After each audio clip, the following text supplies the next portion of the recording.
It's currently the week of Texas Pinball Festival. I'm going to be trying to get the remaining episodes out to you up until the day of TPF. My patrons are well aware of the current status of this game. They're well up to date on what the game looks like as well. Any spare time I have had has been going into this game. And if all goes according to plan, then it should be there at the show for you all to see and play.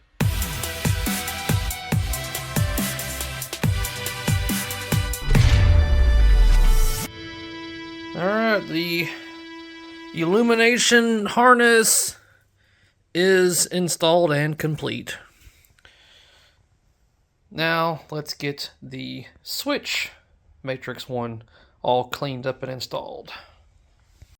So I've been working at it, getting the switch matrix reinstalled on this particular playfield. And I'll tell you right now, the dimples that are on here are drastically suggestive. So many are nowhere near right. So just whenever you're installing rollover switches and stuff like that, make sure that, just use your best judgment more than you use these damn dimples, because they are not more than likely going to be correct. And like so many of these things were just not right. I bet if I was to line up some of these things, it would be drastically off, more than likely.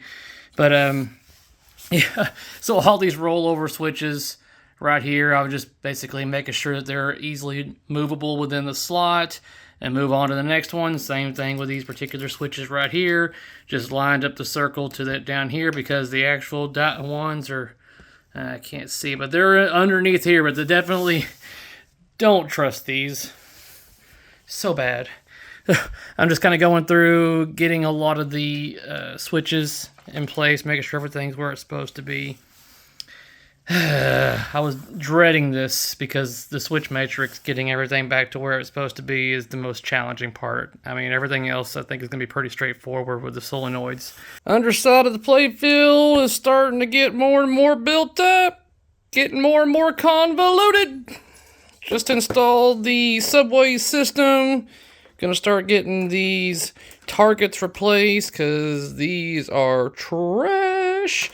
Just got the new ones in, so bye-bye with the old and busted, and hello to the new hotness. Those are supposed to be down inside there and down in here.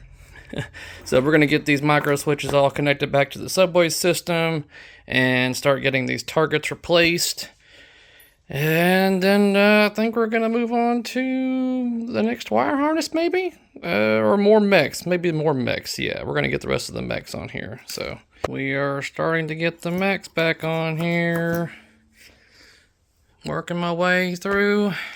Getting all the solenoids attached. Now about halfway through on the connectors portion. I mean, all the wires that are like this are going to flasher bulbs. But as far as going through, getting all the connectors and then all the solenoids connected, flasher bulb, I'm about done on that side. So now I'm starting to work my way on this side. And so I think my next one, where was it? I think it was, yeah, right there. That's where I'm at. So only about 1, 2, 3, 4, 5, 6 more to go when it comes to the solenoids, and then I'll work on the flasher bulbs. Alright, pretty much the last piece to be installed on the underside of the playfield. So now, I mean, I just gotta take it apart, which really isn't much to it, and get all cleaned up and with new plastics. So something that's always kind of bugged me is that originally this piece is kind of like not fully on there, because it's got these basically these recesses right here that kind of stick out, so that normally this will be here. I'll just show you by using the new plastic. If I can pick it up.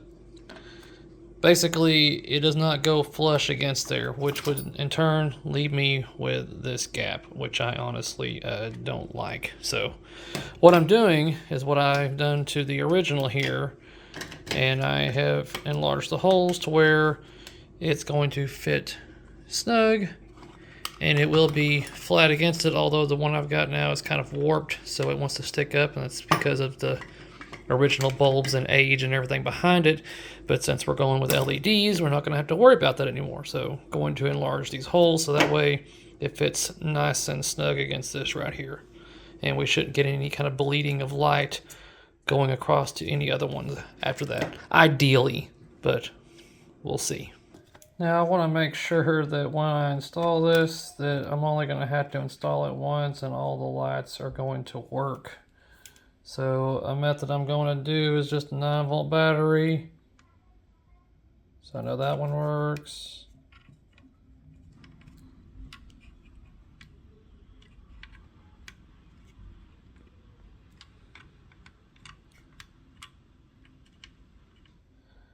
No. Does that one need to be adjusted or? Okay, gonna have to fiddle with this one. Probably just needs a little bit of adjustment. We'll play with it.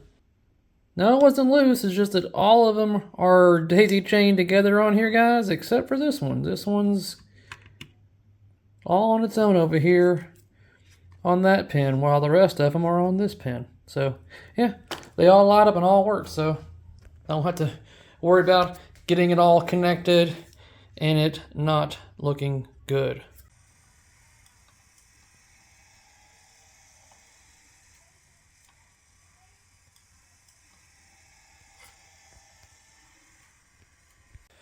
And so begins the journey of topside assembly. Still waiting on some parts to come in, but I need to progress. I need to move on. I am on a major time crunch here to get this done in time. So we're going to start assembling. I've merely got these kind of just sitting on here for right now. I've got to go get the screws polished up and everything before I go putting things in. And that's the thing about this, guys. I mean, it's going to be pretty basic, straightforward stuff here. And when it comes to just getting everything installed again. I mean, I've got all new plastics. I've got all new posts, plastic posts, that is. I'm going to have to polish all the metal posts that are going on here. But it's just going to be cleaning thoroughly, polishing, and putting everything back on here again. That's pretty close to it. I mean, would these still work? Yeah, but no. We are installing new slingshot leaf switches, obviously. I like those to be as snappy, not as much as my pop bumpers, but I do like them to be reactive and reliable. So yeah, out with that, in with this. So let me show you guys a little trick here in regards to testing like your GI and stuff like that. Simply just 9-volt battery, alligator clips to your GI bulb, one of the GI bulbs, and basically that shows you right there that that entire top GI strand is good.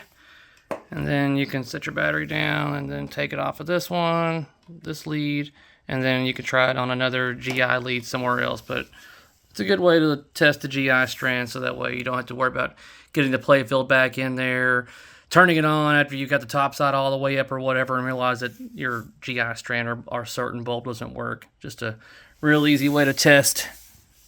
Food for thought. So when you get a new play field like this, you're going to notice that they've already got your holes placed for you when it comes to your particular posts and everything, in these little bitty holes like this. It's like, oh, sweet, that's very kind of you. Now, the thing is, if you go trying to screw in, let me get one of these real quick. So you have a post like this that I've got all nice and shiny, and then you have a screw like that that's supposed to go into a hole like that. Notice how the screw is a little bit wider, obviously, than the hole itself. The thing is, you're going to have to go through the art first and the clear before you even get to the wood for this screw to really actually get a hold of it. The chances of it actually grabbing the clear and the artwork and lifting before it even gets to the wood is very likely. To give you an example, this right here. I mean, luckily the post is going to cover this up. But this gives you an example of what can happen if you don't do what I'm about to do.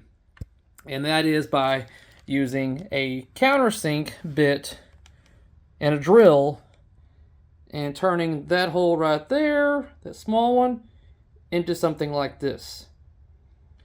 That hole right there that's bigger, let me point to it just so we're clear.